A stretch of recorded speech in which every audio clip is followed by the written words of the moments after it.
Lord's Day. I got my Bible. I'm ready to hear the word.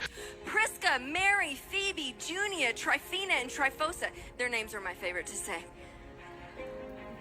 Many others that were apostles, leaders in the early church. Some of which their names have been changed in Scripture because we understood. We thought, oh no, there can't be women apostles. Yeah, they were. Yeah, they were. Yeah, they were. Yeah, they were. I'm not telling you this so you distrust Scripture. I'm not talking about that. I'm calling you to dig deeper. Because sometimes it gets muddled in our culture. It gets muddled in all of our devices that we're all wrapped up in. But God is not that muddled God. He is a God that empowers women and has empowered you from the beginning. I've always asked you guys, why do women still follow this book? And it is because of bullshit like this woman just said is why women still follow this book. It's one of the reasons. One of the reasons. Not the primary, but it's one of the reasons. And one of the things that she is doing is that she is muddling it up, as she says, with the fact that what she's taking is ideas from non-canonical aspects of the Bible, like the Gospel of Mary Magdalene, the Gospel of the Book of Sophia, the Secret Writing of Peter, the books like that, the Book of Judas, which she is making women, especially the Gospel according to Mary Magdalene, making women more prominent in the book than what the book actually says, because we know that within this book it is demonstrating a disservice to women, treating women as second-class citizens. Yes, there are a few, but she mentioned Esther. So let's think about Esther for a minute. Esther spent one night with the king. She learned for a year how to beguile him, how to woo him, how to get him that good poom poom. And then once she became queen, she then had the power to be able to influence, because she got that good poom poom, to be able to get him to spare the Israelite people. So a woman is basically, her beauty and her poom poom was her value in this book. When you look at Delilah, she was a shiesty woman who used her poom poom to get what she wanted and the emotions of an idiot in order to get what she desired for her people. And the men basically controlled her and used her. For the most part, most of these women are controlled by men, used by men, and that is how they are perceived in this book. The women like to say that, well, the first word spoken after Jesus' resurrection was to Mary Magdalene. It's the only constant. Each version is different, but that's the only constant as far as the people who was spoken to. But what did he say? Go tell my dudes to meet me here. In one version, meet them in Bethany. In another version, meet them right there in Jerusalem. So which version, where did they meet up at? You tell me, where they meet up? But in the story, they're only being told what to do to the benefit of men.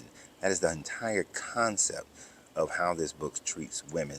Therefore, I struggle to understand why women follow this book, because it doesn't treat y'all on equal footing with men. You're only good for relaying messages. You're only good for having boys. That's it. Your chastity and your virginity is the only thing that's good. As a matter of fact, in the Old Testament, it says that if a woman gives a promise, a husband or a father has a certain amount of days that he can rescind her promise. It also says that if a woman is a witness to an event, that woman's witness is not credible unless it is backed up, validated by a man. So therefore, a woman's word, or what a woman sees, is not even valid. A woman could see a fiery phoenix flying across the sky, burn down every house, but unless a man validates it, it didn't happen.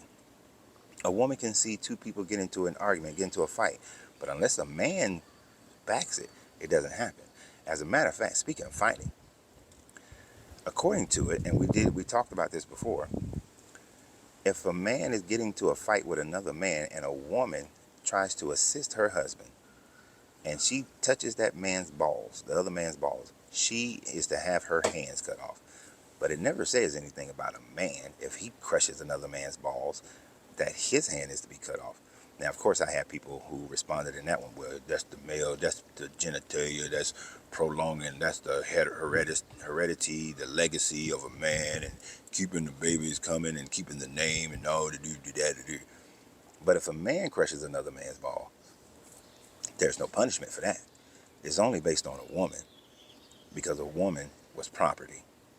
And even in your New Testament, she's still considered property and a second-class citizen. So, but it's because of women who are teaching like this woman is. That's one of the reasons y'all stay stuck.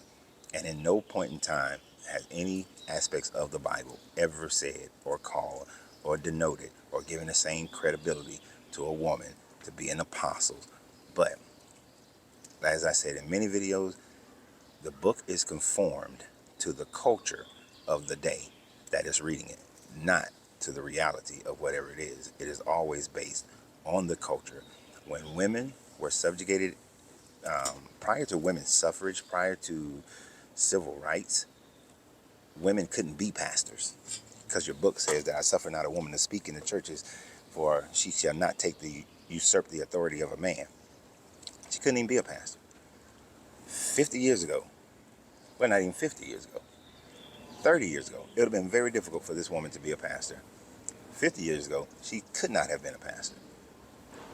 But it is only because of more equality today that she makes these statements, and she's trying to force this book to meet today's morality. And sorry, that just doesn't work. So women, why do y'all still follow this book? So always remember, you have to free yourself to be yourself, because your greatness is non-negotiable. Good journey, good vibrations.